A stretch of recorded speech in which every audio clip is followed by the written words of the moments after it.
Hey everyone, if you're enjoying my RM audiobooks, don't forget to like, subscribe, hit that hype, and maybe check out my Patreon if you want to support the channel even more.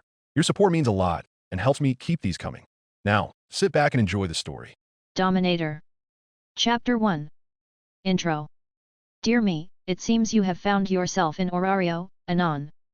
And 17 years before the events of the DanMachi/Sword Oratoria Canon 2. Guess it can't be helped. I'll help you establish a new identity for yourself in this world, but anything else must be earned. By default, you will start off as either a male or female human, and assuming you're older, will have your age reversed to be 15. Oh, and I'll go the extra length to give you a body fit for a lifetime of adventure, not that you need that, together with a perfect memory with infinite storage, instant recall, superb indexing, and tamper-proof. You'll also be fully cured from whatever sickness, diseases, and disabilities you're currently suffering from, both physical and mental, just so that I can enjoy watching your adventure without cringing.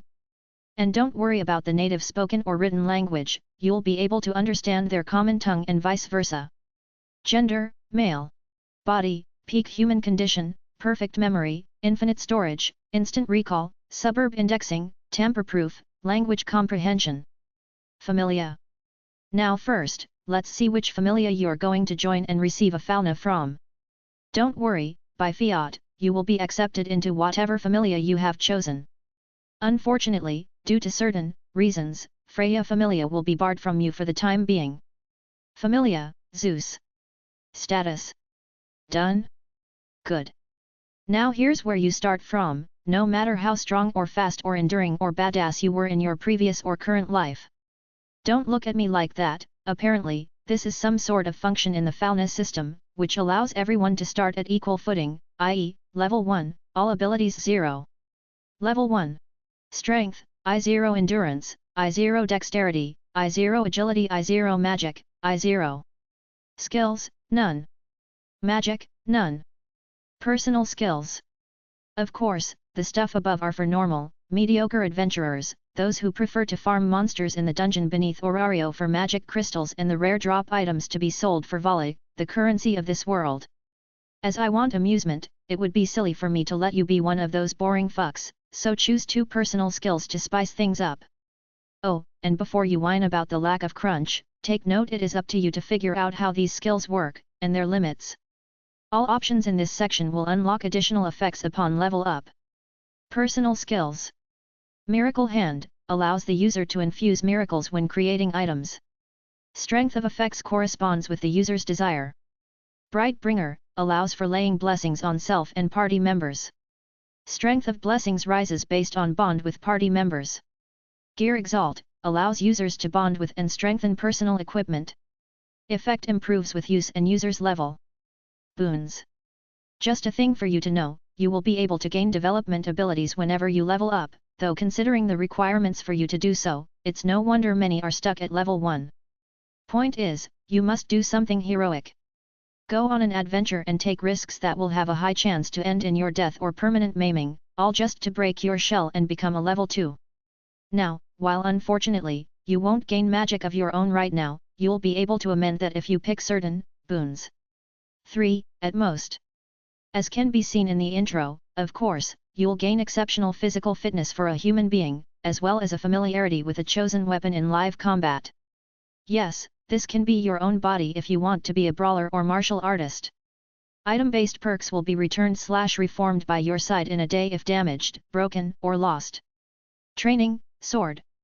Boons. Life skills, you instantly gain expert level proficiency in 3 mundane skills that you can reasonably expect to see in a fantasy world.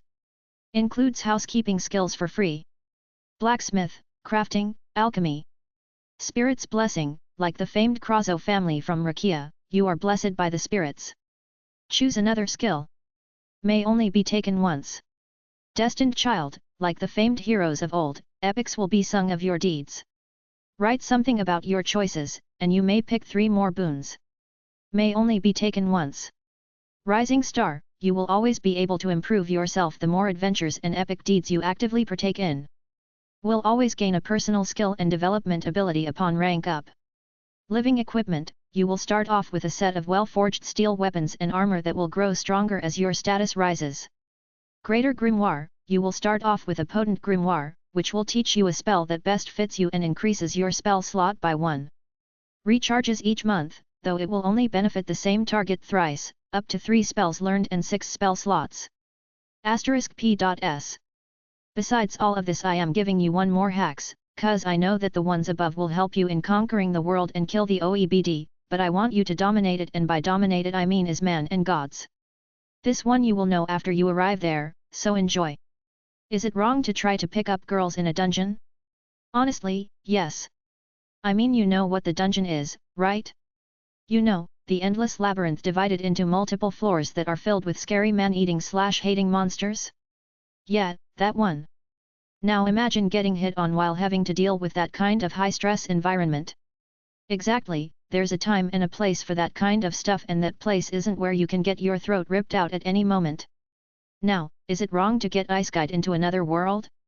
I mean, everyone has those escapism fantasies where he/she is the protagonist, right? I mean, who wouldn't want to be sent to a magical world with a fun adventurer? The concept is simple. Just get sent to another world with some cool op powers and become the alpha Chad of the world. I mean, look at Rimuru Orans. Both got transported to another world with powers so unfair that the world and chicks essentially bends over for them. Is trying to get sent to another, no, a harem world, really that wrong? Conclusion, yes. Get him.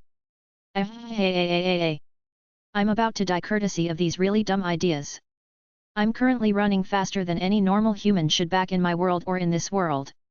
I have no idea how fast, but seeing as I'm crossing a hallway in a blink of an eye, all I'm saying it's fast. Shit. Shit. Shit. I'm gonna die. I'm gonna die. I'm gonna die. I had very productive day, starting with practicing my spear, bringing my strength and skills up to its standard to wield it properly. I mean, we can all the knowledge in the world stuffed into our head, but without practice we just a bundle of instinct and half-baked skills. Yet I would know from experience. Then I went to make my breakfast, joys of living alone. After finishing my breakfast I practiced my magic. I have magic. Magic. The novelty of it never gets old. Anyway, after making some great progress with primordial runes, I practiced my footwork before lunch. In the evening I went to my forge, which really just my bathroom extend, and after spending 3 or so hours I went to practice runes and my spear till dinner, and after finishing it I went to sleep to wake up early like I have been doing for the past 2 weeks.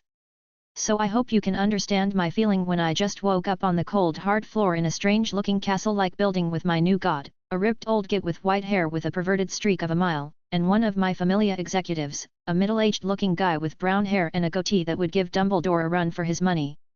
I mean, really, the old fuck just needs to cut his goatee, grow his hair and wear hapuri, he will look a proper rip-off Jiraiya. That was all that I could take in about the odd situation before my god, pale as paper, turned to me and spoke a single word. Run. Everything about the odd click in my mind. A heartbeat later, a 7-foot-tall tan-looking woman who would put Mr. Universe to shame with her muscles came bursting through the door like the Kool-Aid man with chain mace. My instinct screamed at me. I didn't waste a single second and bolted the hell out of there, ditching the others as I heard a cry that can only be described as a Wilhelm scream. I'm not ashamed to say that I didn't look back. Hell, I didn't even want to come here today, but that damnable god of mine managed to convince me to come with him under the guise of a man's romance. To be honest, though, I knew that that wasn't what this was, but the temptation of actually being able to see actual goddesses, naked, won me over. And it was because of those dumb ideas of mine I'm about to get my spine ripped out for breaking into the Hera Familia home. We were fucking supposed to go to the divine bathhouse and not the purgatory for men. If I get out of this alive, I swear Zeus is going to lose his teeths. As I continue running, I'm starting to see something weird with my body, and it's not just the speed. It's the stamina. I've been dead sprinting since I started running and I still don't feel much winded, rather I feel like it's increasing somehow. So this is the true power of a fauna. A god's blessing.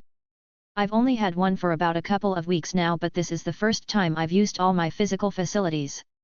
I guess a life or death situation is a good learning situation. Too bad I don't really have the luxury to fully appreciate this newfound power. Even with my newfound stamina, something about this place tells me that if I stop running, it'll be the same as a death sentence for me. It's as if my very body is telling me to not stop for anything. Looks like I'm making some progress with my training. And it was just fucking perfect that I managed to slip on some carpeting. I heard something this way. Not the most graceful face plant. Here come footsteps. Roll. Now. Shifting my body weight, my entire center of gravity shifts, and I'm suddenly positioned next to an ornate white door decorated with a white credenza. Hearing the footsteps getting closer, I suddenly start praying that the door in front of me is unlocked. Bump. Bump. Bump. Bump. My heart races as my hand reaches the handle. This way. Clink. Locked. Immediately my entire body starts to feel numb. This really is the end, I think to myself, my teeth clattering and tears rolling down my cheeks. What's worse, I can't feel my legs. It's as if my body had given up on running away entirely as the hand on the door handle tries in vain to turn the knob. In fact, my entire body is leaning on the fancy white door as my legs slump to a kneeling position with my hand which is holding the knob being the sole reason why I haven't completely collapsed onto the floor yet. I never had a proper adventure. And I never got any girls. Oh, I think I hear them now along with the clinking and clanking of what I can only assume to be armor and weapons that are meant to end me. I can only imagine how blooded this pure white door is going to become once they catch up. Step. Step. Step. Step. Step. Clink. The next moment, I feel my body fall over as my weight shifts to the floor below me. Hi. On pure instinct alone my body rolls forwards and I can hear the door close behind me. A second later. Step. Step. Step. Step. Step. The footsteps rush past the door as a wave of relief passes through me like a tsunami. There was a brief respite of silence where the world seemed to catch up to itself as the sound of the search party leaves. Are you okay? That's when I see her. A young girl, no, goddess. She was flawless, utterly flawless. Long, silky locks of hair, an alluring bright milky white which ran down her back like blood. Her snowy dress couldn't hide her perfect, smooth, pristine white skin that reminded me of freshly fallen snow. Her emerald eyes were like treasures that rested on her face that only went to further accentuate her beauty. She was a bit shorter than me, 5 feet 5 inches feet. Her eyes immediately locked onto mine and I could feel my heart start beating faster. Are you really okay? Yes. I'm just fine. For now. I am good. Thanks for opening the door. I don't even want to know what would have happened if I stayed out there. The girl still left unnamed, nodded, closing her eyes in thought for a moment before revealing them once again. They probably would have beaten you down and thrown you out. Huh? Yeah, that's what would have happened.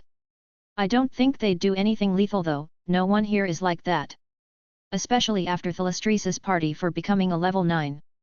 Level 9? Is it wrong to pick up girls in the dungeon? I'm in that world. I've only been here for a couple of weeks and I'm already intertwined in events far beyond me. One such event that I've just learned is breaking into the Hera Familia home to see the party thrown in honor of their captain for ranking up to level 9. To put something in perspective, a level 7 is more than strong enough to shake all of Orario, which is about as big as Tokyo in my world. So a level 9 should be strong enough to destroy a mountain. Jesus, and Ajax and Zeus wanted us to peep on these girls. I'm lucky I've been saved by this angel or I wouldn't survive the beating they would give me. I mean Ajax was at least a high level 7 and Zeus was a literal god so they would be safe, but me? I'm just a newbie level 1, even if I have the strength of a high level 6 due to my hacks, who would die by one of these monsters sneezing on me? Okay, that was a bit exaggerated, but you get the meaning. Shaking my head away from those thoughts, I take stock of my location. Looking around the pure white room, I'm immediately concerned about the amount of what looks like medicine all around. Vials of what I think are potions line her bedside table, all labeled with different times with half being empty as if to signify the time of day. Is she sick? Her bed isn't that different, a black and white comforter. The room is pretty enough, it even has its own cooler and bathroom inside here as well. My name is Erin. Thank you very much, miss. Ah, my angel. Take a moment to fix her hair and gave me a smile so bright I was tempted to look away in fear of being blinded. Materia. My name is Materia, it wasn't any trouble really. I just heard a ruckus outside so I went to investigate. She's so pure. Wait. Meteria? That name sounds familiar to me. Miss Meteria, if you don't mind me asking, are you sick? I can see her smile waver for a second before nodding, why yet, but don't worry. It's not contagious or anything like that. No, no. I didn't mean it like that at all. I was just looking at the medicine around and was wondering if you knew the recipe for it. Recipe? Why yet, I have a skill that can increase the potency of medicine I make. So, I was wondering if I can make your medicine a bit stronger so you don't have to drink so much of it. It was one of the few real things I had going for me anyway. You shouldn't say things like that. Meteria reddened a small smile on her face. Even though that's really nice of you to do, no. I mean you don't have to. Besides, I don't know the recipe.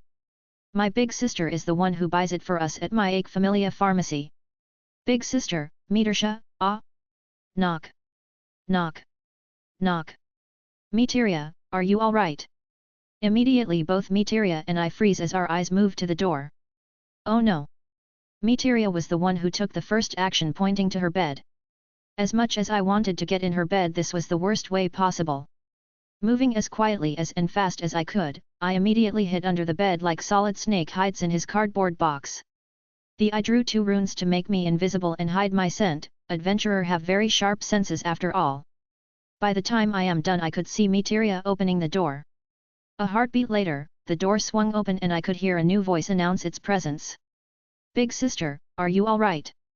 The new arrival wore heels, or at least that's what I assume as I can hear her shoes clicking on the tiled floor. I'm fine, Meteria. The newcomer suddenly froze.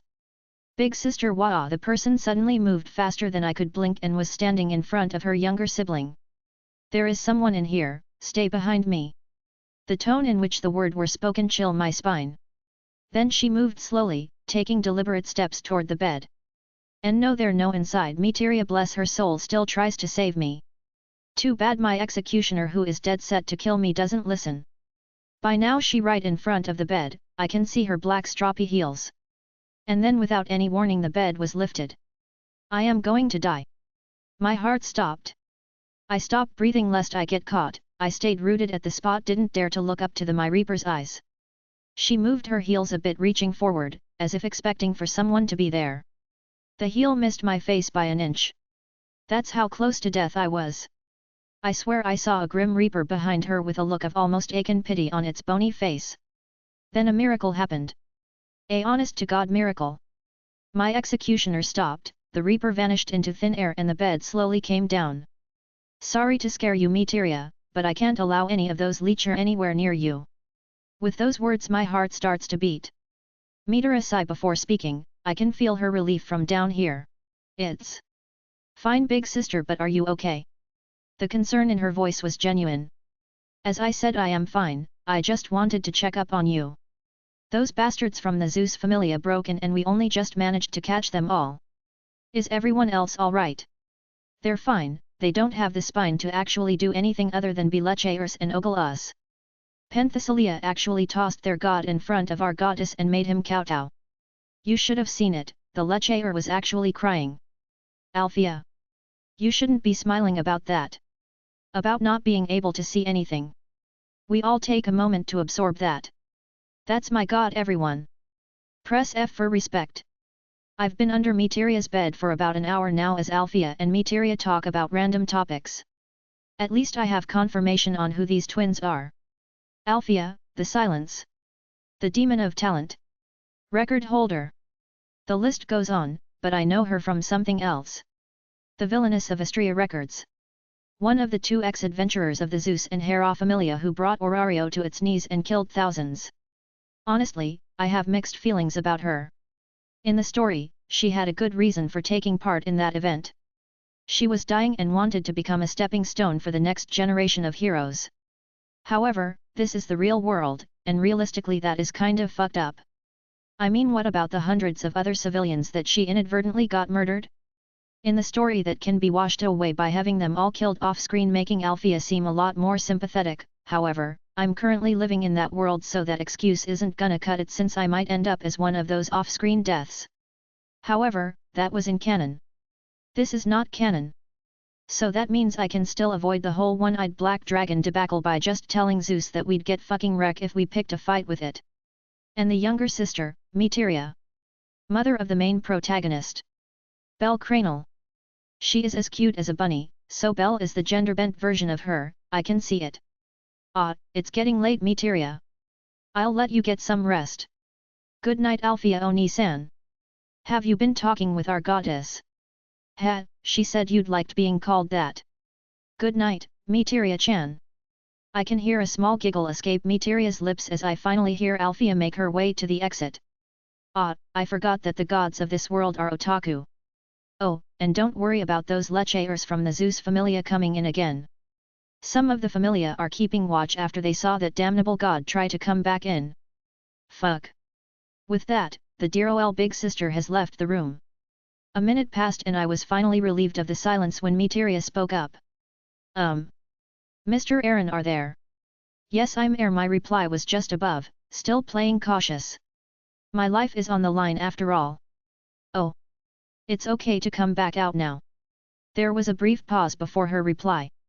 She must have thought I was not here anymore. Is it really okay? Having been an inch away from certain death in the form of Althea, and I wasn't so sure of that. She is not coming back, right? Despite of me trying, my fear seeped into my voice. Materia let out an angelic giggle before replying. No, silly, she is not coming back. You can come out now. Despite of my reservation, I decides to come out. Rolling to the side, I slide in front of Materia.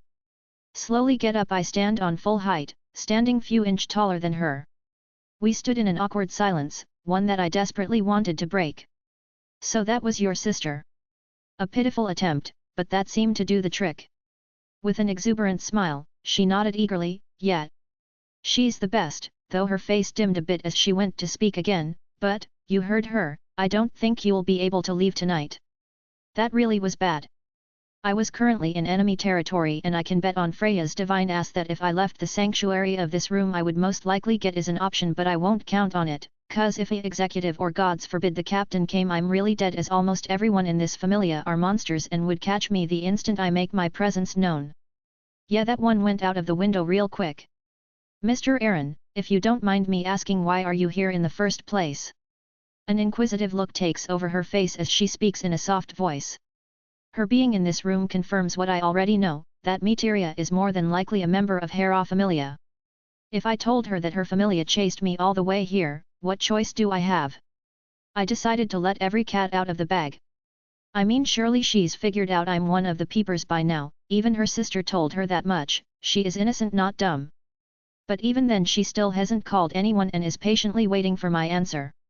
But above all else, I've got this strange feeling that I can talk to her. She has an aura of innocence that's completely unlike anyone else I've seen in this world, breaking all your guards by her presence alone. I told her everything that happened in the past few hours, why I became a fugitive deep in hostile territory. How I was kidnapped here by my god and executive. You have experienced a rather rough evening, haven't you? Her demeanor didn't change even after I finished talking. In fact, she looks sympathetic. Do Zeus Familia manhunts happen that often? The Familia members pursuing you, was one among them wielding chain mace, by chance? Do you know her? I do. Miss Penthesilea has been very kind to me. Her voice sounds a little apologetic, but there's a very honest smile on her lips. So it's true, then Amazons have a softer side. It's a bit hard to believe, after being chased around. Even Ajax warned me about them, saying that they would be troublesome for a level 1 to deal with since they usually don't take no for an answer. I have an idea. Once it becomes morning, I'll take you to the emergency escape route of R. It's highly unlikely you will be discovered if you remain hidden in this room until early morning. Are you sure? I am. It may be for only one night, but I would like to help you, Mr. Aaron. It's hard to believe her, this could be a trap. Nah. That's my paranoia speaking, besides there's something in her smile, something genuine. My cheeks start burning again. That smile, those eyes, the innocent air about her, she's amazing. Hey, Mr. Aaron, if you don't mind, can I ask something of you? Aaron. Call me Aaron, cut the Mr. part, it's making me feel old, I explained. She seems to be taken aback for a bit before letting out one of her angelic giggles. I'm going melt. Alright if you say so Mr. Aaron, but only if you call me Meteria. Now she is doing on purpose. It must showed on my face for her to giggle again. I then did the most mature thing I could do in situation to keep the jolly mood rolling. I promptly turned around and pouted. That got a small laugh out her and I mentally cheered. Alright fine, Aaron, if you don't mind, can I ask something of you? She is unsure to ask, hesitance clear in her voice. Now that got my attention, I turned to face her again, only to see that she is shy looking to the side while her hands are clasped behind her. So cute. Suddenly she blushed up a storm and starts to fidget. Wait. I said that out loud didn't. She didn't look up, just nods. Another awkward silence. A sigh escapes me before I can stop it. From having a normal date to have a date with death to now flirting with a girl without even trying, Jesus Christ, what has my life become? Clearing my throat, while keeping my this time, I broke the silence with the reply to her question. Anyway, let's forget about the last few seconds, and as for your question, yes you can ask. So what is it? Between by rambling she got control of her blush and was looking me in the eyes. Okay. If it's not much bother for you, can we talk until it's time for you to go? She looks away after saying, not really expecting a positive answer, her cheeks turning a rosy pink. She must have worked up a lot of courage to ask. She must not get many visitors who aren't her sister or doctors. Now that I think about it, in the story it said she was so sick that she could barely leave her room, so she probably spends most of her time in this white room. That really sucks. Not having anyone other than your family to talk to. I can relate. There was no need for me to think the answer, I put the most friendliest smile and nod. Yeah sure, it will be a good time pass too, since there is nothing for me to do anyway till the morning now, is there? How could I refuse my angelic savior? And I got this feeling that if I deny her there will be a special place in reserved just for me. Looking at her now, only one thing comes to mind: a bunny. After hearing my reply, her smile was almost blinding. Thank you so much. She smiles from ear to ear. Saying that, she got to work, sliding the window closed and flipping the switch for the magic stone lamp on her bedside, filling the room with a soft blue light. Wow, just wow, if I didn't know any better I would have thought she is a goddess for sure. After that she grabs 4 pillows for the both of us off of her bed, getting comfortable on it she pats the space beside her. Sitting opposite to her, on one corner of the bed with my back against the wall, I stretched a bit before getting into comfortable position for a long night. She opened her mouth to, but my raised hand stops her. Just a second. Not elaborating, I got to work. A blue flame lit on the tip of my index and I started to draw a primordial rune for silence in the air with intent clear in my mind. I love my magic, it's just so versatile. After that I just flick the rune, it twirls to the center of the room and the glow neon blue for a bit, before expanding and cover the whole room and vanishing. Looking around to check my handiwork, I nodded in satisfaction. This whole time Meteria face is going through myriad of emotions: confusion, surprise, amazement, wonder, but settles on pure childish curiosity. What was that? She fired her question as soon as I finished applying the rune. At her question I chuckled, looking at her now, sure she would jumping her if we were standing. Keeping my amusement to myself, I tried answer her question as honestly as I can. I leaned in as if to tell the greatest secret in the world, which in my humble opinion it was. She mimicked my moments and leaned herself. It's magic, or if we want to be more specific, it's called rune magic, my magic. The one I used now is for silence, just to be safe, as I don't plan on dying today. No matter how much I try, I cannot keep pride that seeped into my voice. But can you blame me, man? I mean, look, it's magic. I have magic. Listening to me, her face shifts into of pure wonder, eyes wide, before she starts gushing on me. You have magic? That's so cool, my big sister does too. What does it do? Was that why you were invisible before when my sister checked the bed? Tell me. By all means, she all but bouncing at her place. Again chuckling at her enthusiasm. It's contagious, I thought to best explain her. At last I decided to give her a brief rundown. She will not leak the information of that, I am certain, but still it's better safe than. There are 3 types of runes: primeval runes created by a god himself and used by my teacher, a girl named Brynhildr, Sigurd who is Brynhildr's husband, and lastly a man named Siu Kulane. Then there are old runes referenced by again my teacher, Scat Hatch, and modern runes that are mere imitations of the above. I paused a bit to take a quick breath and to check that if she was paying attention. Unsurprisingly, she was paying my words rapt attention. A smile stretched on my leaf without me knowing. Runes are very versatile spell. The result of using the same rune may varies depending of the caster. Basically, they will take form of what the caster meant them to be. However, using rune requires great understanding the meaning of individual rune. It is also possible to perform a combination of different runes to create distinct effects. With me till now. At my sudden question she blinked but recovered quickly and nodded furiously. Alrighty then, as I said that my index light up again. You saw the last one I drew. I speak while continuing to draw a straight line in the air. This one is called Isa. This rune can be used for many things. It can freeze. As I said that the room temperature dropped a couple of degrees, enough for Materia to notice if the widening of her eyes anything to go by. It can also bind, which I used just now to bind all the sound of all the noise we make. Ugh, last one came out real bad. By the end of it all, Materia was looking at me with a face full of awe and wonder. I coughed into my fist, that seemed to break her out of her thoughts. Now, class, if there are any questions, raise your hand. Corner of my lips twitch as she instantly raised her as a diligent student.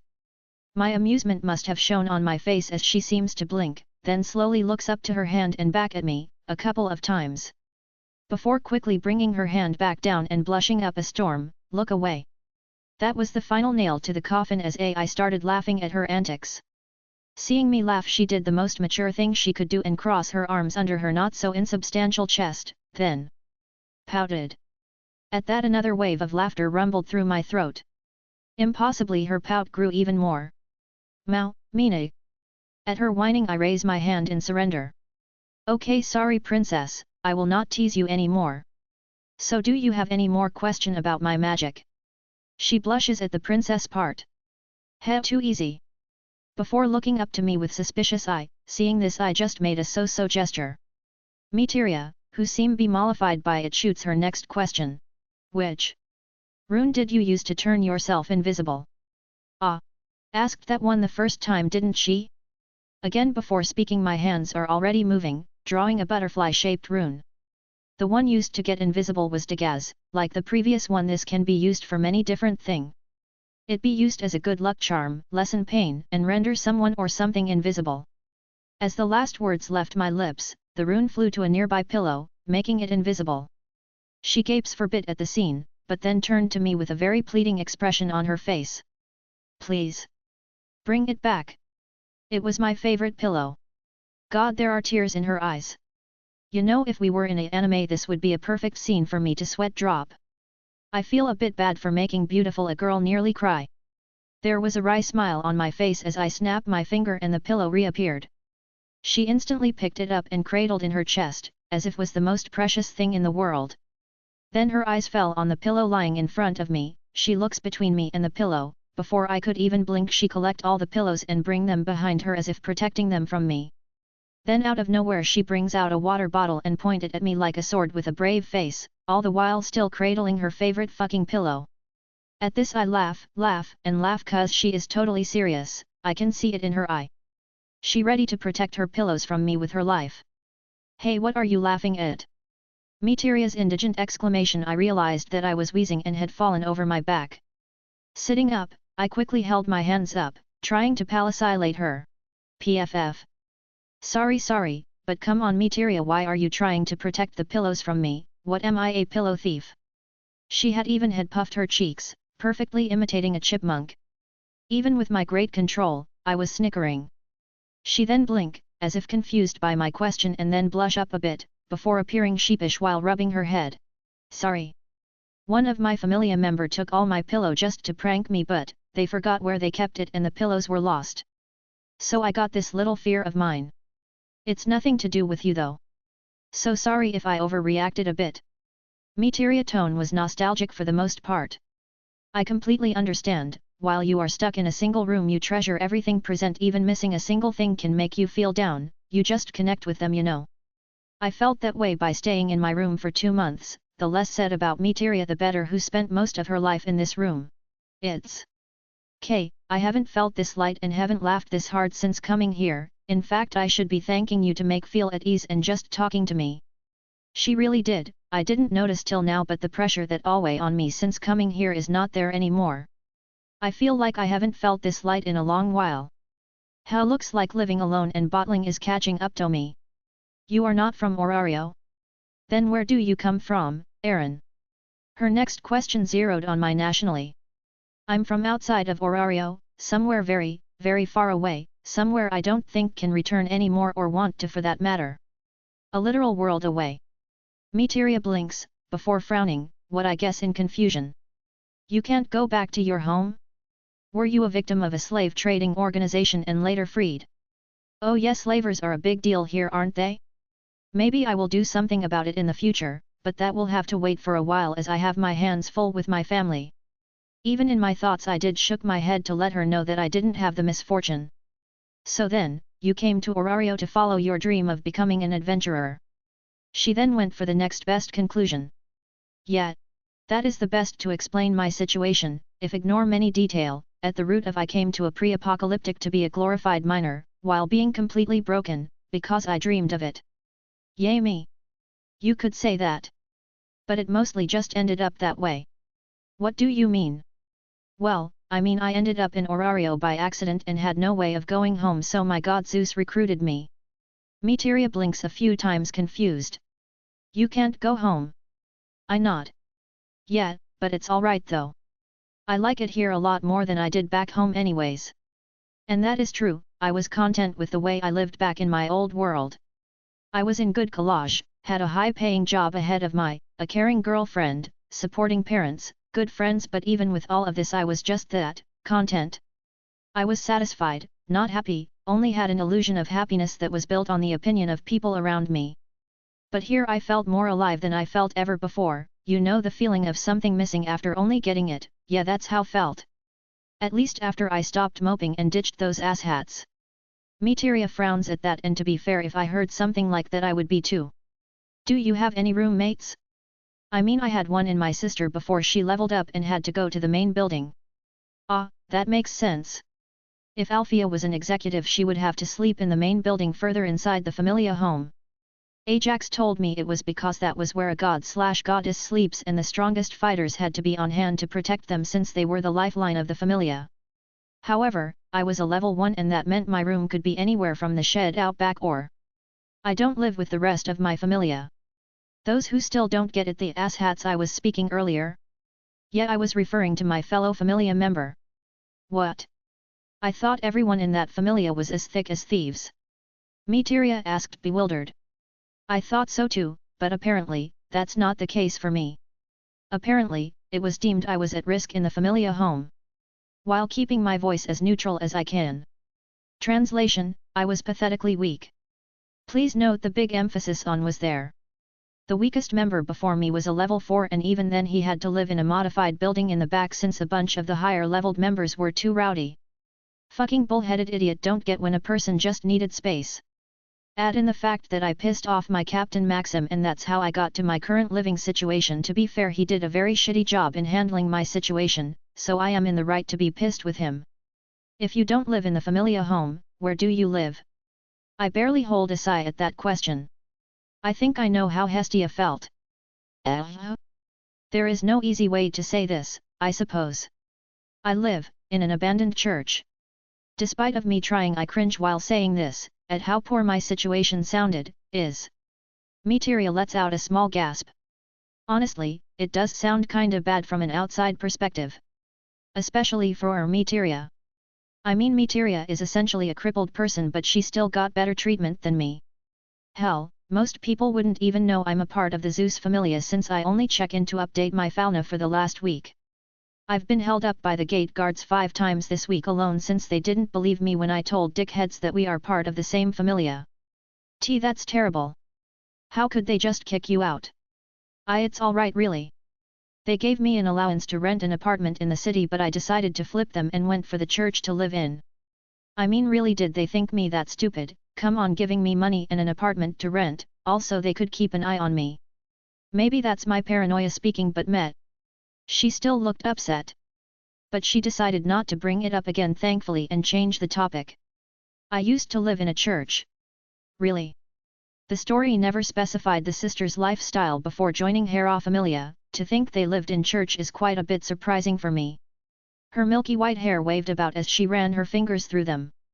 Yeah, my mother, sister, and I used to live there when we were young. I used to dream of becoming an adventurer. Nostalgia is absolutely oozing out her in, that look is even making me feel homesick. Meteria, did your mother live somewhere else before coming to Orario? There was something about her comment that made me think, if she was living an adult then they should at least have a roof on their head, even if it was just a piece of plastic, cause people living in Labyrinth City who are worth their salt know that abandoned buildings equals bandit infestation. So with only 3 of living there could only mean that the church was abandoned, and willingly living in an abandoned building could only mean one thing, that she too was not from Orario. Her eyes widened like saucers in surprise. Yes. How do you know? She exclaimed in surprise. It was just that it was weird that you all would live in a church instead of a house. I mumble slowly while I scratch the back of my head, still thinking. Taking my slow reply as confusion, she starts to explain. Apparently my mother and father lived away from Orario in some small country surrounded by mountains. I don't know the country's name and never asked as she always held a sad expression on her face whenever she remembered. Her face had a frown as she continued. There was this one day before my mother died that she spoke about this place though. Apparently, it was a land that was poisoned, and that poisoned its people, or that's what she called it at least. She came here with my father after she was pregnant to try and find a cure in the center of the world, but she never did. Her tone was a little bit somber as she speaks. My heart goes out for the girl. I try to speak but my mouth refuses to open, maybe it's for the best cause I suck at consoling. I had no idea that the conversation was going to become this heavy. If I had then I would have changed the subject. After my mother died, my sister and I joined the Hera Familia. My big sister managed to level up in a little over a year, and that was when Goddess Hera started to brag about her to everyone. Her somber tone was quickly replaced by an exasperated yet fond one. Oh yeah, I heard Hera have an ego. Surprise! I was never able to level up, so I still have to take all this medicine, but since my sister did, she was able to cut back until she stopped taking it altogether. Meteria's smile at her sister's progress was almost blinding. I'm so happy that she was able to get better. There was no resentment in her voice. There was no underlying meaning to her words. They were as pure as she was. A little sister happy for her elder. She was truly grateful for everything, even while trapped in the small room and destined to die young. Ah! I think my heart skipped a beat. Oh! I turned my head instinctively, trying to banish my thought. It was then that I spotted her bookshelf. Do you like hero stories? Desperately attempting to change the topic, my hand pointed to her bookshelf. At her nod I continued. Dungeon Oratoria, right. That's a collection of dungeon stories I received from Zeus when I joined his familia. I spent my second day here just lounging about in my room reading the whole thing, completely ignoring the outside world. I need something to keep me distracted. It's like a collection of parody heroes from my world. It was so good I used the allowance I got from that week to head to a bookstore and buy some other books. So Meteria likes hero. Like mother, like son. My favorite story, however, was Argonaut. I barely hold my snort there. Ironic. Meteria, are you allowed outside at all? That was something that was on my mind since I realized that she was sick. Yes, I'm allowed outside if I want to. It's just that I lose my breath if I overexert myself. I sometimes head to that church on the days when I'm bored. Otherwise, I just stay here and talk to the rest of my familia. Yeah, no matter how you put it, it sucks. Turning her head, she spotted a clock on the wall. Ah, it's time. Meteria gets up and heads towards the dresser with her medicine and uncorks a vial and downs the contents. From the sour look on her face, I can tell it doesn't have a pleasant taste. Blah! I never liked the taste. Her body moved towards the went to a what looked like a bootleg fridge in her room, and she pulled out what looked like fudge and was about to take a bite, but she suddenly froze, before slowly turning in my direction, realizing that I was still with her. Then her eyes darted back to the fudge square in her hands. She really looked torn. She loved her sweets or something, didn't she? It's alright dash. Are you sure? Because I dash. No, it's fine, I ate before I got here anyway. And that was true. After a few seconds of giving a half-hearted effort, she gave in and crammed down the dessert with vigor. Smiling at her, we continued to talk until she tired herself out and fell asleep on her bed. I moved to settle on the floor. Once she was asleep, I turned off the magic stone lamp and the humming noise from the lamp died out, letting the blue moonlight fill up the room. Looking outside her window, I admired the view. It's officially been over 2 weeks since I came to this world and so much of my life has changed. But today is the first time feel like I am not doing enough.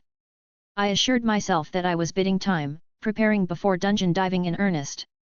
But I know it was all an excuse to avoid dungeon, that at some corner of my mind, even with all his memorize I have, I still wasn't used to this strange yet familiar world.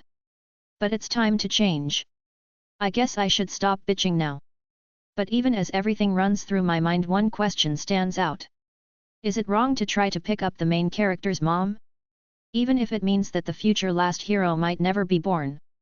Looking at the Materia's sleeping form, I was sure of my answer. Answer, not at all. Yes, very original, I know. Bite me. Dominator. Chapter 2. I went back to my familia with a near bounce in my steps. There is not a bounce, cause that's not manly. I am happy, refreshed, relieved, but most of all I am light. I have never felt so weightless in my life. Before my fateful encounter with Materia I didn't notice it, but I was slowly suffocating myself, burning myself up inside out. I mean, waking up and just training and assimilating all the knowledge I got stuffed into my head cannot be good for someone's mental health. I so smart. I thought sarcastically. I cut the train of thought before it could gain any steam. I was in a good mood, nothing could change that. Even the asshat on the gate didn't stop me. I still flipped them the finger on principle while coming. Yet today is the start of my fortune. The sun is shining brightly as if nodding to my thoughts. Absolutely nothing. A voice wailed, making flinched back in disgust. Now many things happened at the same time. The sun in distance dimmed considerably, those dickheads on the gate started to chuckle, now I know why they let me out without any fuss. Then there is my mood, the less we talk about it the better it is for Zeus' health. I just sighed and continued on my way. But not before flipping those bastards again. I made my way to the main building of our familia, from where I heard the annoying call of my patron god. When I opened the door and one of the most bizarre scene greeted me.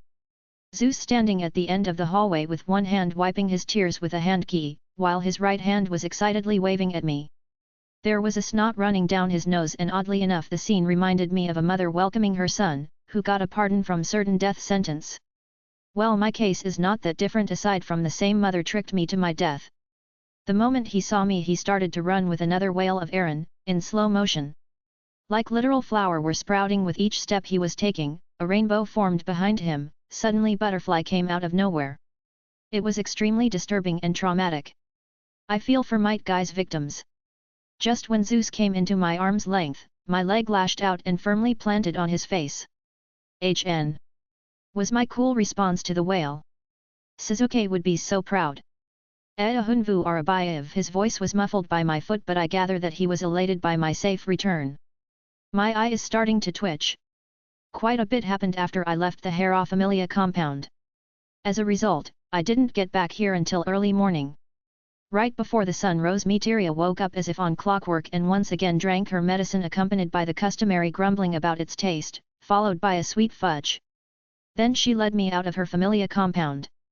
Apparently, there were secret passage routes built within the compound in case a rogue Familia ever attacked them. However, Materia said that they've never been used for that purpose since she was a member. Yeah, like anyone is mad enough to attack this Familia. And what a secret escape passage it was.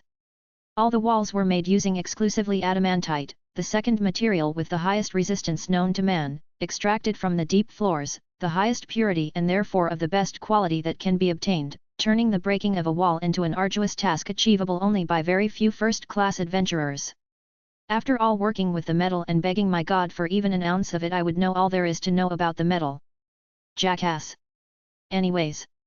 Additionally, the walls are completely covered by a special black stone. I didn't believe it at first, but checking it removed any doubt from my mind. Although it does not have a particularly high hardness, as it can be effortlessly broken and removed with a simple blow, it was made from obsidian soldier's body stone, giving it anti-magical properties that severely reduce the power of any spell, serving as a countermeasure against any offensive spell. I dare say that even Althea, one of the most powerful mage in the world, will be hard-pressed to break through it with pure magical might alone. But it doesn't end here, God no, actually here is where the fun part starts. There were steel jaws littered around everywhere, among other things like arrow holes in the walls. The amount of bite force it could cripple a solid level 4 adventurer. Each of your steps must be careful, or say tada to your limb. And these were the traps that you could see. Then there are hidden door, bubby traps, pits with spikes and many more, all of which are activated by stepping on the wrong tile. Heck, I did a double take make sure that we aren't inside Kanos. Which we weren't, fortunately. Daedalus would have loved to chat with the architect of this escape route, that's for sure.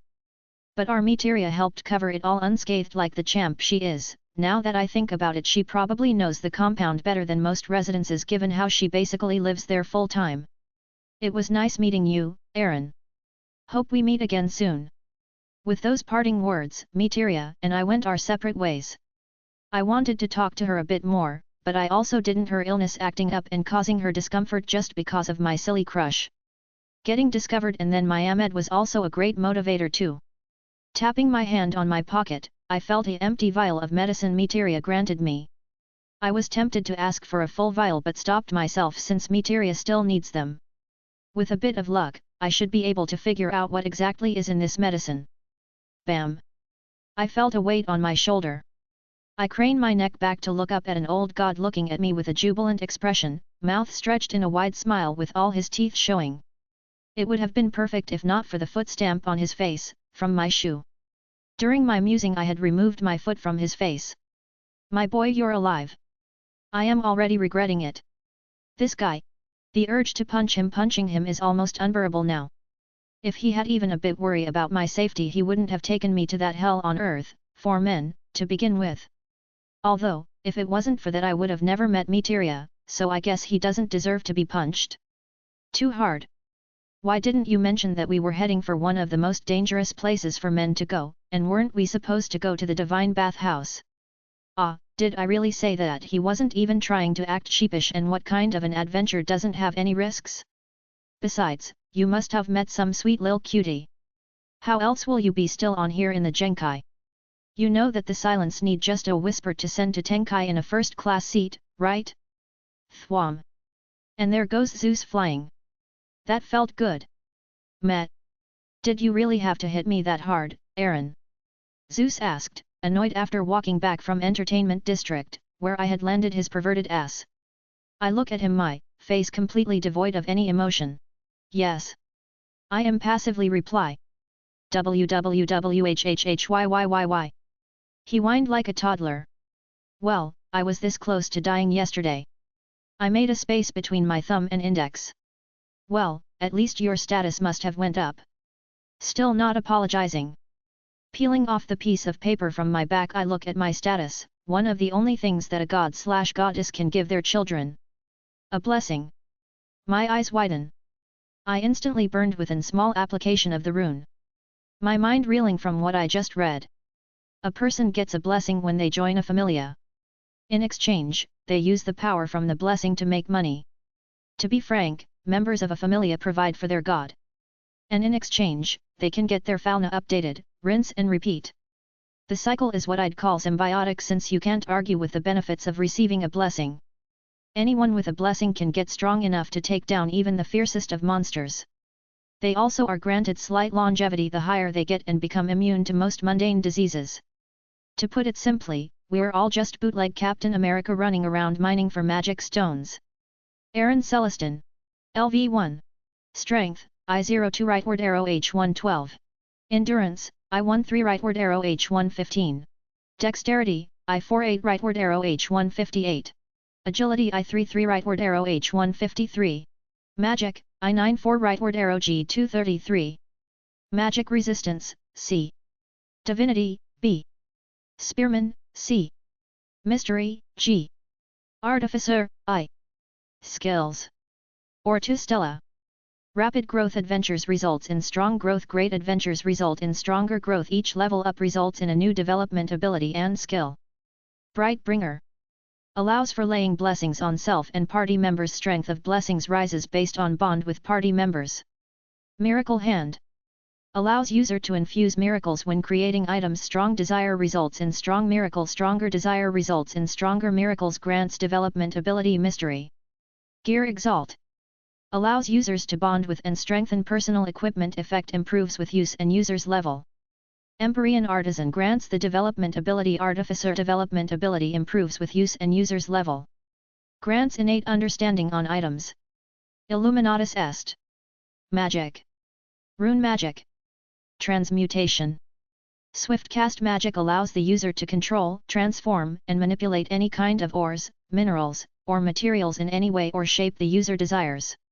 In order to transmute any object, the user has to be in contact with the object. Maximum range 3 meters.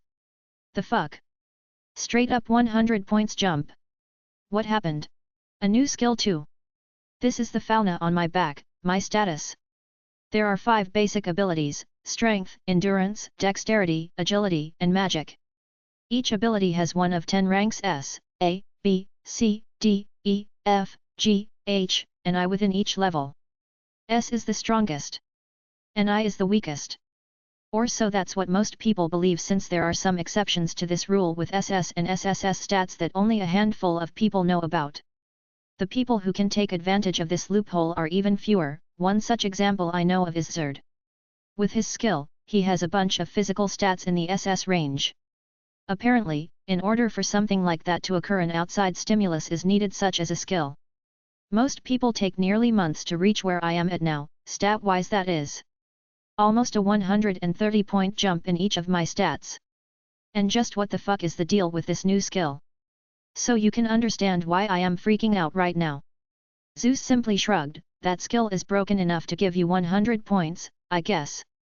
Besides, you haven't updated your fauna for over 2 days. Have you actually been going to the dungeon? Zeus said, nonchalant as if stating the weather, but the hope in his voice when he said the last part was unmistakable. You know what, I am not even going to question this bullshit anymore, let go with flow. Yeah, though not fully going American, I am going regularly as I have finished reading Dungeon Theory few days ago. Dungeon Theory is essentially a study on how the dungeon operates and sends its monsters to attack adventurers. An example of this is on the first floor. You can almost never expect a one-on-one fight with a goblin in one of the larger rooms, since once you engage, the dungeon would usually try to spawn more goblins to surround you. To put it simply, it's like a gamer's guide to the dungeon. With my perfect memory, it's not so much as it's difficult remembering the text, it's difficult reading it. The text is just so boring, and unlike most other familias, we don't have a dungeon advisor since we homeschool our adventurers. A privilege I am being denied. I hear Zeus sighing in relief as he puts a hand on my shoulder, making me look at him in the corner of my eye. Good, excellent even, it's about damn time you went and stopped chickening out. What's an American? I could feel Zeus's confusion. I turned my head away and pointedly ignored him. I don't feel ashamed. I was someone who was raised in the 21st century. The most conflict I've been through was playing soccer or going paintballing, a far cry from hunting man-eating monsters. I went there once and I hated it. I managed to get to the entrance to the second floor and decided to turn back. It was so cramped that I was lucky not to have claustrophobia, or I would be freaking out. And that is not counting the existential crisis I was having. Dominate the world my ass. In essence, I don't like having to risk my life for something that has no immediate benefit for me, and since no one here has even bothered to help me in training, I've been putting off going there. Besides, it's not like I've been doing nothing either. I've been testing out my new skills, abilities, and assimilating all clusterfuck known as memories of 2 heroic spirits. From what I've gotten from the familia, skills were the culmination of natural attributes that were meant to be slowly shaped and coaxed out of a person's soul through repetition. To give an example, look at Lily. She has a skill called Artel Assist that is a representation of her months and or years of being a supporter and carrying a heavy weight. In fact, that particular skill is the most commonly known one to adventurers. That's why it came as a surprise to me when I got a new skill on my second day in this new world. And now I have another one, great. Empyrean Artisan grants the development ability. Artificer development ability improves with use and user's level. Grants innate understanding on items. From what I gathered, it is a direct response from me taking the boon life skills and choosing blacksmithing, alchemy, crafting. Since having mastery over all those subjects would take years upon years, getting it in a day must have stung something fierce to the other crafters in the familia if they ever found out about it. Zeus explained it to me by telling me it is essentially a combination of 4 or more development abilities. Blacksmithing, mixing, poisoner, metal working. They were what we were able to gather from it from practicing around. Now that I think it's honestly not that surprising, the skill is just the manifestation of my boon I choose. There could be more, but honestly, it doesn't even matter since I have more than enough variability to abuse the hell out of this skill. One of which, I'm supposed to be testing today. In any case, who's supposed to be taking me to the 18th floor today? Not that I need an escort, but it better than to show them my true strength, I'll teast until I am ready. Zeus sighed and craned his neck. I wanted Nestor to take you, but he said he was busy with planning the next expedition with Maxim, so Ajax offered to take you instead. Ah, Nestor. He is tall, about 6 feet 2 inches, slender, broad-shouldered man who looks to be in his 50s, however with him being a level 7 who knows his real age. His arms are thin but muscled. He has a partly bald head since his grey hair started going bald. He has pale green eyes flecked with gold. In my opinion, he looks exactly like Charles Dance. Apparently, he was our strategist, he was also our familia's previous captain before he stepped down and gave the title to Maxim. I've seen him around the familia library. Surprise, surprise, that place is as empty as the Chaos Desert. Shame too, since our library, and I'm assuming Lady Hira's library too, has more information in it than the Great Gnome Library, having information spanning about 1,000 years. He was actually the one to help me get set up to start learning dungeon theory in the first place. In the whole time he only spoke 3 words to me that weren't instructions. Oh, it's you. His tone wasn't patronizing, though it wasn't filled with warmth either, it was more neutral than anything. Somebody help him get laid, he too uptight for his own good. Though even with that I couldn't deny his effectiveness as a teacher. The man set me up with everything I would need for the first 12 floors of the dungeon.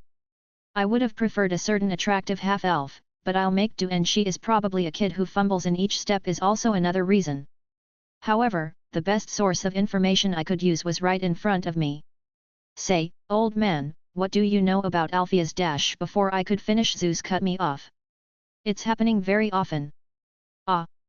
Is that the cutie who helped you? I wonder, are we going to have another Herculean challenge in the future? By the he was done talking he was standing in front of me, bouncing on his feet like a kid getting his favorite toy. And he was almost yelling. No. I'm talking about her. Wait, what's a Herculean dash dot? But I was cut off, again. Wham! The door slammed open. There wasn't even any time to blink as Ajax stood in front of me. Are you talking about the Herculean challenges? He was yelling in front of my face. Stop yelling at my face, damn it. What are the Herculean challenges? I asked through annoyance, want to what this perverted old man is trying to pull me into. Ajax was a behemoth of a man, by earthly standards, stood up straight for the first time showing off his impressive height of 6 feet 9 inches. His brown hair was crew cut and unlike yesterday he didn't have a beard anymore, making his figure far more approachable, showing off his fair skin along with his almost charcoal grey eyes. From an outside perspective, he'd look like the type of person you'd see outside of a bar throwing people out, in other words, someone you wouldn't want to mess with, still preferable than the old appearance that made him look like a typical Viking in my opinion.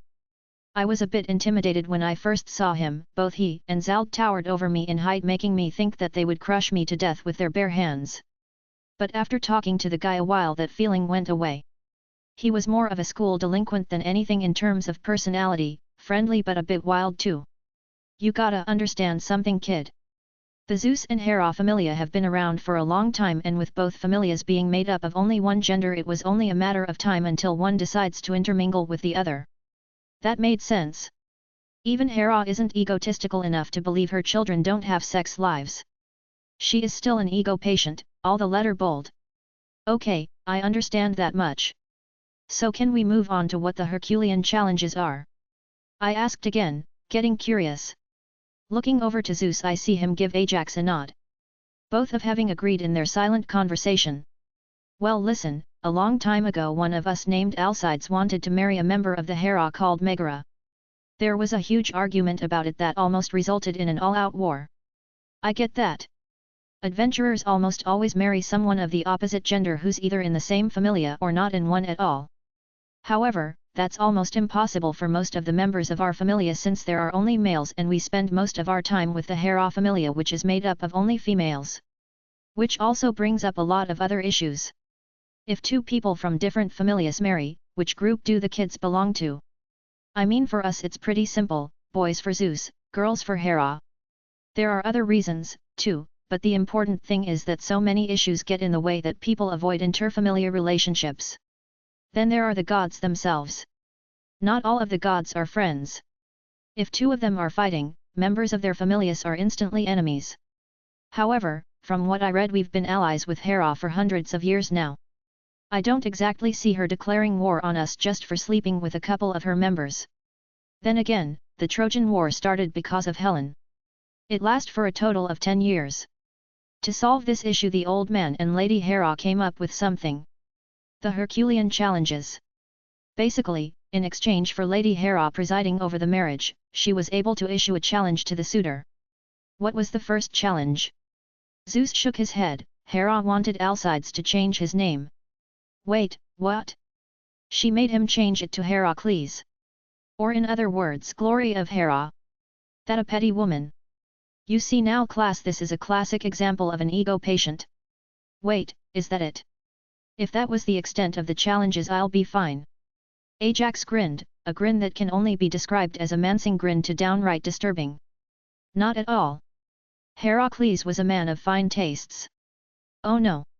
I don't like where this is going. You see, all a member of the Zeus familia had to do to get a marriage was for the other party to agree and then to ask for a Herculean challenge from Lady Hera and he has to accept. He didn't. The 12 labors of Heracles is a legend to us here. Lady Hera got so mad she once made him go bare into the dungeon to wrestle an abnormal hellhound. Whatever going in my head came to a sudden halt at that. Wait a fucking minute. Heracles and Megara. Megara and Heracles. The 12 labors of Heracles. My eyes widen at the implication. It's just like the legend from my world. I wet my lips with tongue and asked with little apprehension in my voice. Zeus. Did Hera drive Heracles mad that he slew his own children? No, better yet, was Heracles your son? My voice wavered a bit but I still asked firmly. I know I might get smited for asked such question to a deity but I don't care, I needed to know. I had to know this. If this world has its own version of Holy Grail war then I am truly and utterly fucked. Shit. Shit. Shit. If there is Gaia in this world, the is the black dragon is its defense mechanism? If so, are there any other? Are the three great Bea? Before I could dig myself deeper into the rabbit hole I dug myself, Zeus' confused voice rescued me. No. Yeah, Hera was always pretty pissed at him but didn't drive mad enough to kill his own children. He and little Megara had 3 beautiful children and lived happily after they retired. And no, Aaron Heracles was not my son, unfortunately we gods cannot procreate. Although I have to, that question was oddly specific. The way he said the last line made me under that he wasn't offended or wanted to blast me to high heaven and was more confused than. And I call it bullshit. Spirit are also not supposed to have children with mortals. Well, Albert pumping Arya with Ace is the proof that they can. If canon is right. I released a breath I didn't know I was hold.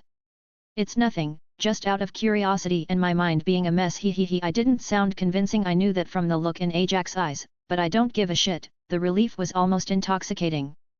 It's a relief to know that there is some change in the legend. I don't know what I would have done if this was a rip-off Nasuverse and DanMachi crossover. I will still do some research in the presence of Gaia and Alea. I don't want that shit on top me now that I have just started adjusting to my new life. But it still didn't explain why Hera was pissed at him. I asked the question on my mind to the pair. Both just gave each other a look, but it was Ajax who replied, his voice flat. Were you even listening a single thing? I just laughed sheepishly. He sighed. Listen carefully, brat, when I said Heracles was a man of fine tastes, it was in plural, as in many, he explained to me as if telling a child. My eyes widened. In my mind flashed a boy always who ran around proclaiming that he will be the harem king and got power poking boobies. The duo grinned when they saw my realization. Heracles was a harem king. I'm starting to see why Lady Hera didn't like him very much. How many? My voice was barely above whispers. At this both of their grins turned downright predatory. 15. I choked at the absurd number. 15. I shouted indignantly. All the duo did is to nod with no small pride, and even I have to agree it was an accomplishment to be proud of. But still, 15 is a pretty big number, by the standards of this world. Het. Issei would be crying blood if he heard this. After calming down I continued with my questions. What's stopping Lady Hera from sending someone on a suicide mission? That woman is petty after all, so it's a big worry of mine that she will just send someone to death and wash her hands off them. All it's gonna take to kill someone in one of these Herculean challenges is to issue an impossible challenge like to slay the one-eyed black dragon. Don't worry about that, the challenge has to be approved by both gods in order to take place. Nestor answered reassuringly while Zeus nods vigorously. That's a relief. I would rather avoid death by a petty goddess whose ego could make Tony Stark look like a kid. Say, when was the last time someone actually took the challenge? Before my generation, I think. No one I know would actually willingly put themselves at the mercy of that goddess. He just shrugs as if it was a simple fact. I can understand that logic. Why put yourself in mortal danger just to marry someone when you could just get in a relationship with them instead? Ajax looked to be in his 30s, and since he's a level 7, he's probably older than he looks. So it's been a couple of decades since anyone actually had the guts to ask for a challenge. That's concerning considering the Zeus Familia is known as the home of the brave. Say, old man, what was the last challenge Lady Hera asked for? The old god hummed for a few seconds before responding. I believe that it was Harem who asked to marry Alexia and Hera asked him to slay an Amphispina in single combat. What was Harem's level at that time? My question was directed to Zeus. A look of concentration appeared on his face, hand automatically going to rub his jote out of habit. I think he was a high level 4 at that point of time. And you agreed? I cannot help but shout. That was insane. A monster of that caliber was listed as a level 5 in terms of strength and level 6 in terms of danger. Fighting one alone, at level 4 high or not, is equal to a death wish, a painful one at that. It was that or he had to fight a Cadmus. Besides, he didn't have a choice when Hera found out he was courting Alexia. That woman is crazy when it comes to her children. If she even suspected that her child was seeing someone, she'd take drastic action. I can see why people don't exactly jump at the offer. If fighting a Cadmus, the monster Rex of the 51st floor, was on the table for a challenge, then I can see why almost no one tries to get a challenge. So it's near hopeless. If the Zeus Familia, the strongest Familia in the world, was too afraid to actually ask for a Herculean challenge, what hope do I have? And if what Zeus said was true, then even seeing her again might come up with its own can of worm. That jealous, petty, egoistic, and sadistic goddess. I grumbled under my breath. Despite of my voice being below whispers, Ajax was still able to listen and burst into a fit of laughter at my creative titles for Hera. I could feel my eye twitching, level 7 and their bullshit senses. Ha ha ha ha. I don't think anyone had the guts to call Hera with so many names at once. Jealous, petty, egoistic, and sadistic, heck, had found your pair, have ya? Ajax had a shit-eating grinning while they said that. It makes me want to pierce his face with my spear. Zeus, who had a confused look at Ajax's sudden bout of laughter, cracked a grin at his praise. But even with a petty goddess in way, I'm going to do it. I'm not giving up. I can't give up without even trying. Databia. Damn it, Naruto. It is supposed to sound cool. Sigh. Anyways, I am pretty confident that I can take on any challenge that the bitch might throw at me. I think confidently. I frowned at the thought. His memories are affecting my personality more than I thought. Confidence is good and all, but overconfidence can be death of me in this world full of monsters. But there's nothing wrong in thinking like that, at least once I level up. Haha. That's the spirit, my boy. You can't truly be called an adventurer if you don't take risks. Stay true to your desires and never stray from them. Keep that fire in your heart lit and don't let anyone stop you. Zeus patted my shoulder, his still ever-present smile still in effect. I can see how he made Bell into an aspiring hero to the point he got Argonaut for a skill. But he's right, I might be new to this world, but that doesn't mean I can just give up. not when I just patched myself up. Besides, who knows? Maybe Lady Hera might be reasonable? Nah, that's just me being very optimistic. Man, it smells. I really need to make a mask for this. The dungeon was as terrible as ever. The murky air was polluted by the stench of blood and guts. We're still in upper level 1 of the dungeon, but we're moving to the middle floors. All I can see are the dark blue walls and ceiling as I walk by. The glowing stones embedded in the cave-like walls were our only source of light. The floor spreads out in all directions in this maze of death. The path forks suddenly, there are many intersections, and there are even some stiff slopes in here. Breath through your nose. Ajax's advice was as swift as ever. He's a level 7, so he should know more about the dungeon than a majority of the city. That is why this was one of the few times that I could actually look around and be in the dungeon, even if I am certain that nothing can touch me in the upper floors. Additional security is always welcomed. You don't know when the dungeon will throw a black Goliath at you. Especially if you have divinity. I mean, Ajax was a level 7. If something was bad enough that it could kill him, I might as well just die on the spot. But with the two of us, I am confident that we can at least run back with our lives from any threat above the pay grade. If worst comes to worst, I can always one-shot it with my spear.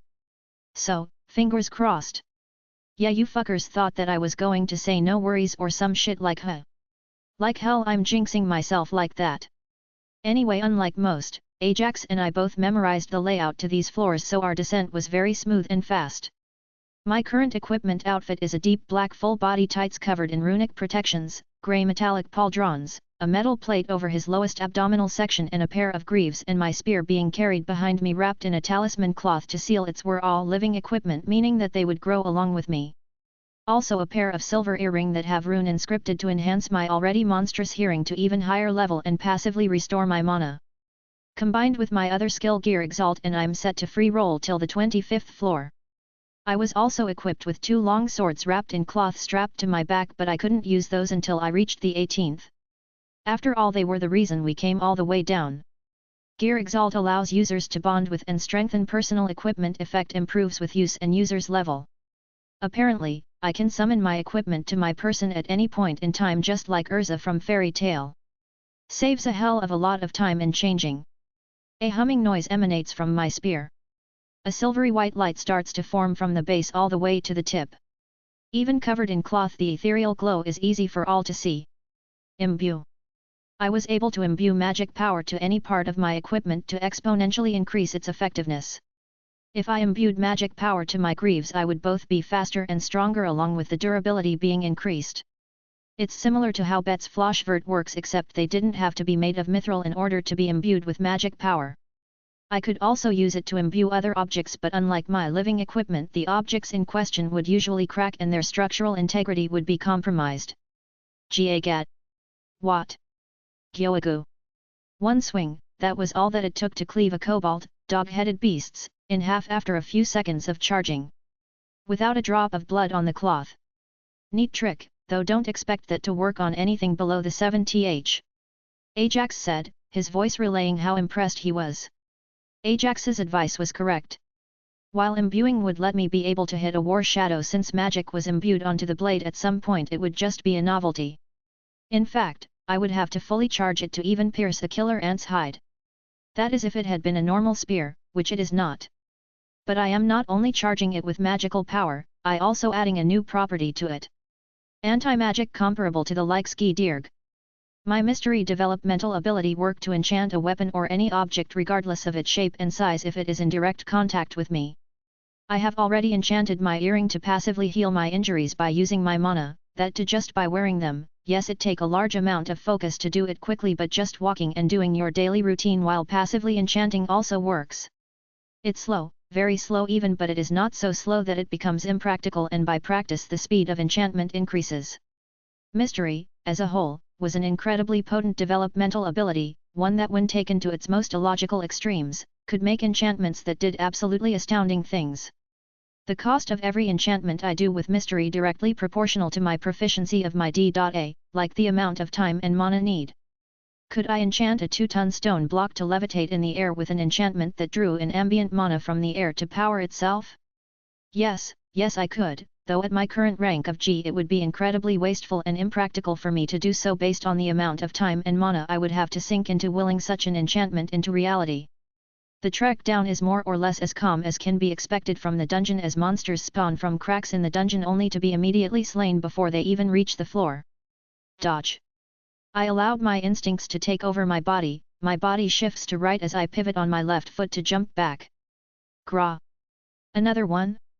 Placing my right hand in front of me, a glowing rune emerges. Saulo. I whisper. Suddenly the cracking of lighting could be heard as pure electricity fired from my hand. Saulo is the rune of the sun. It is the counter-force to cosmic ice in the rune Isa. Saulo exposes matters to the clear light of day and strikes suddenly like lightning in a controlled and centered burst of overwhelming, massive action. That's the rune I used. Gra. From the look of pure surprise on the kobold's face, I assume it wasn't expecting that. It worked. Ajax said with some doubt in voice. The burnt flesh of the still simmering kobold filled the air as Ajax looked back at me with an inquisitive look. I thought your magic was moving rocks? When did you get that spell? Already starting the interrogation, huh? It's called transmutation, and that wasn't my magic. They were my magic gauntlets. I light as naturally as breathing. Well, I technically didn't, as the gauntlets can fire thunderbolt. I just didn't use it, so maybe half liar? Meh, fuck it, everyone is a liar. Raising my hands, I show him my gauntlets made completely of mithril. I call them magic eaters. I just add magic to them and I can fire a thunderbolt. I got the idea from Fell's own magic eaters, except instead of firing shock waves, mine fired literal lighting. I could change the element if I want, but the thought of firing lighting from my fingertips is just too appealing to me. So mine stays on lighting by default unless I change it. Is that the thing you made for the old man to prove you had that skill? Ajax's voice was dripping of curiosity. A sharp nod was my only response. It's a shame that after I made these, Zeus stopped providing me materials. He didn't want me to grow too dependent on him, so he just gave me enough to prove to him I could use the skill. The man was a very hands-off god, all things considered, though he would nudge me in the right direction if I asked. I mean, if I go to Maxim, I could probably get him to provide me with more supplies, but my pride won't let me go and ask for a handout from that guy. Hell, it took me 5 days just to earn enough money to buy the materials needed to make the 2 swords strapped to my back and the rest of my trinkets still in my residence. Damn, those days were rough.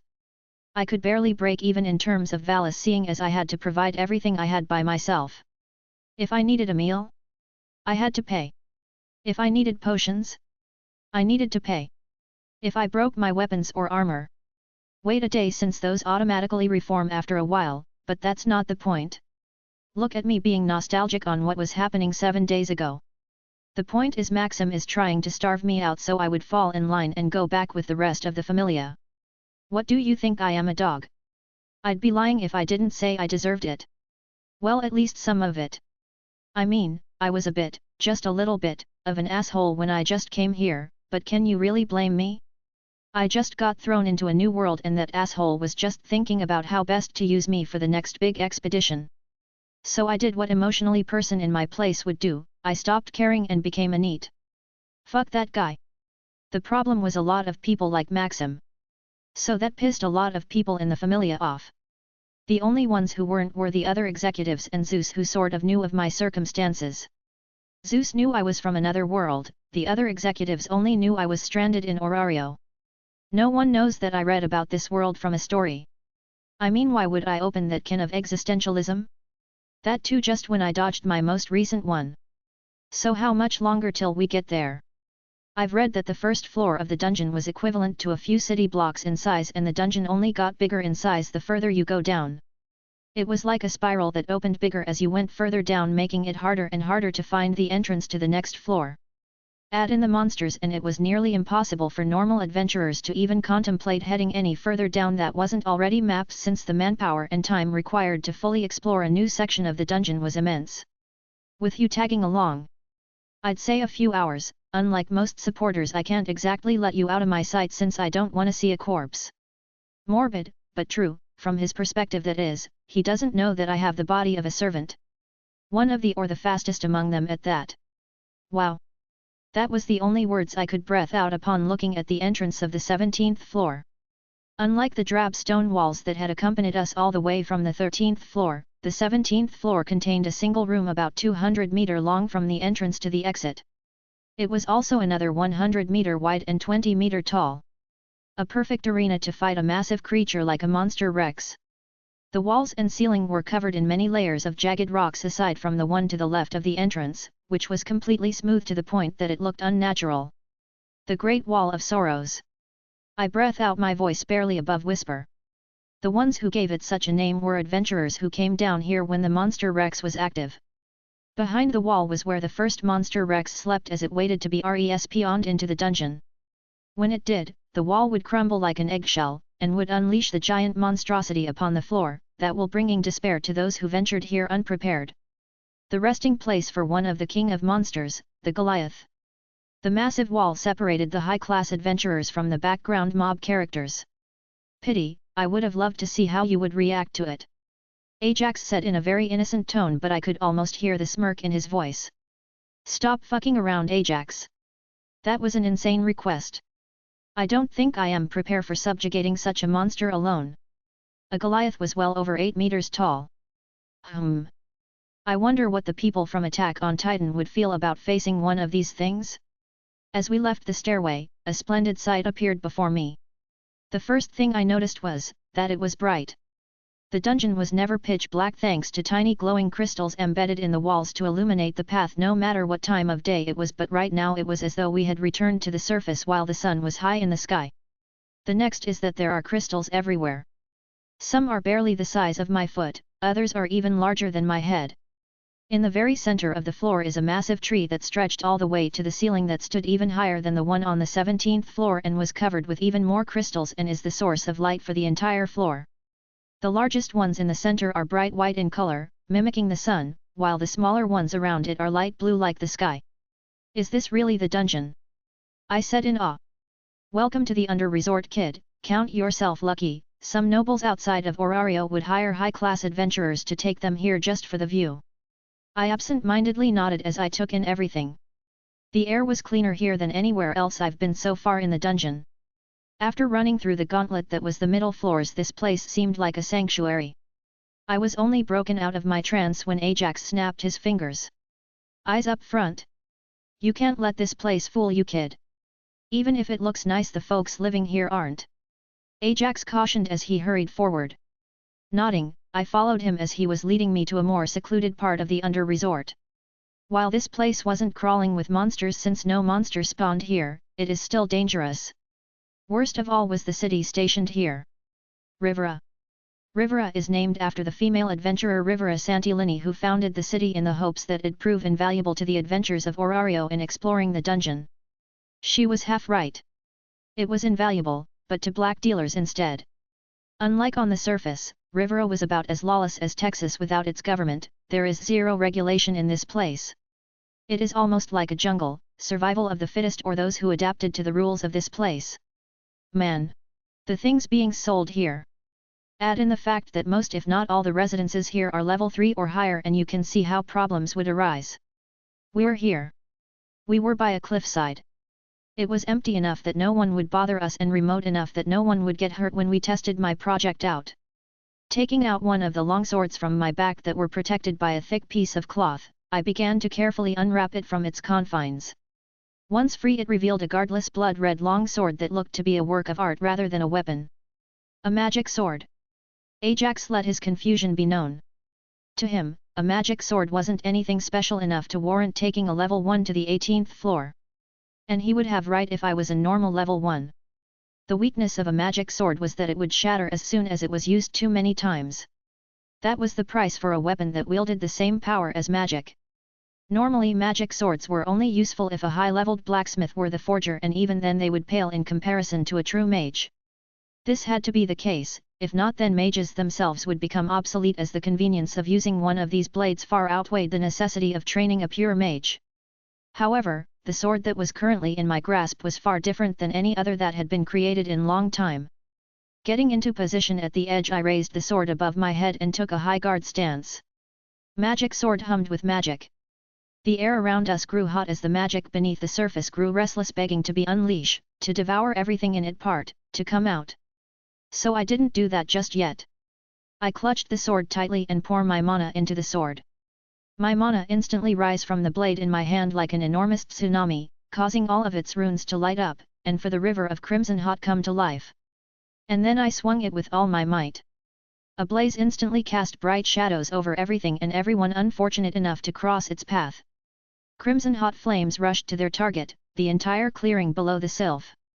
Plasma erupted from the blade of the magic sword due to the intense heat, the entire forest was covered in a blanket of scorching inferno. By the gods, a Krazo magic sword! I ignored Ajax's exclamation to focus on the task at hand. Crack! A thin line began to appear on the side of the once impeccable blade. More mana is released from the blade. I watched the firestorm intensify right in front of my eyes. This was not the power of some conjured magic. We were witnessing a power strong enough to incinerate an elven forest in the blink of an eye. As the legend said, Krazo's magic swords were strong enough to set fire to the ocean. No. This is even more powerful than that. Every ounce of that power had just been unleashed. Even though I didn't share a lick of blood with them, this power was more than equal to one, better. Raising it once again, I swung again, releasing more fire as it had done before. The sword released one final torrent of flames before a small network of cracks appeared on the blade.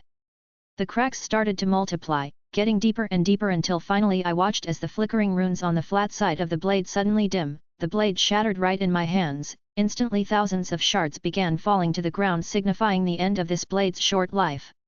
I dusted my hands, letting it crumble to dust and fall on the ground. Turning my head down to the ground below the cliff, I was met with the sight of a forest hit by one of these swords. Complete and utter annihilation. That's the only word fit to describe the damage done. The ground was scorched beyond any recognition and the trees completely incinerated, not even the ashes were left behind, and there were few specks of sparkle in between them, were most likely the only remains of the monsters that had been passing by that very spot. This was the strength the Rakia army used to destroy the elven forest. Taking the final longsword off my back, I hand to Ajax, whose mouth was yet to close as he continues to look on at the wasteland below us. So, how much do you think I could get if I sell one of these swords? I cheekily asked. It was close to nightfall by the I returned back to the church, my home. Ajax had taken the remaining magic sword I had forged and promised that he would make a payment by tomorrow once he showed it to the rest of the executives. They would most likely want to purchase a few more before they head out for their next expedition in a week. I had an idea how much the sword would be worth, like a grimoire cost 100 millions volley, so a magic sword that can take down a level 7 and below should easily come up to 500 million volley. Seeing as the damage it had done was enough to surprise Ajax, I'd say they were equal to or even better than a real Krazo magic sword. But I will still keep an ear out for the cost of a Krazo magic sword so that my familia member do screw with me. The sound of constant clucking brought me out of thoughts. Sigh. There is no rest for the wicked, is there? Getting up my ungodly comfortable seat, I walked towards the door which would have led to washroom before my renovation. Now though. Opening the door, I quickly stepped into the room, immediately closing the door behind me. The scene in front of me could be described as one simple thing: chaos. Even the eyes of a level 2 adventurer will only see 7 blur of green or golden running around. If the walls of the room were not reinforced with rune, then there would have been a noticeable damage done to them already. Observing that my presence alone is not enough to contain the chaos, I took a deep breath and cleared my throat. Calm the fuck down. I rumbles. The result was instantaneous as each and every single creature stopped on their track. A small locate on their neck glowing. Runes and mystery for the win. The creature in question looked like a rooster. But it is something far more valuable than a mere rooster. A rare monster that looks like a rooster with fluffy yellow-green feathers. Although it isn't aggressive, it is incredibly fast, and runs away if it senses any enemies. Its drop item, which is guaranteed, is said to be worth at least 1 million valis. This is my answer to all my financial problem.